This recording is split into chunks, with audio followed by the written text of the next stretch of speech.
Welcome to Khetz tutorials, and in this video I'll be covering question 1 from 1.1 exercises of James Stewart calculus.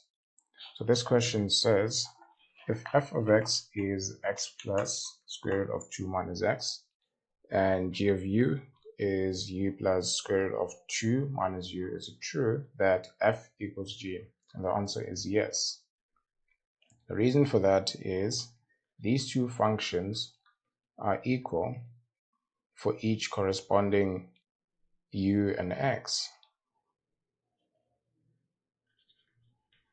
And what that means is if you pick any x, substitute it into this function, and you pick the same u into this function, you're going to get the same answer. An example of that is if you pick x equals 1, the first one, so f of 1 will be 1 plus square root of 2 minus 1. This is 1 plus 1, which is 2. Right?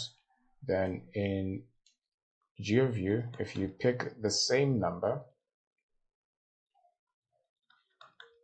you have the exact same thing. This is also 1 plus 1, which is 2. So if you match the x and the u, you're always going to have the same answers for f of x as well as g of u.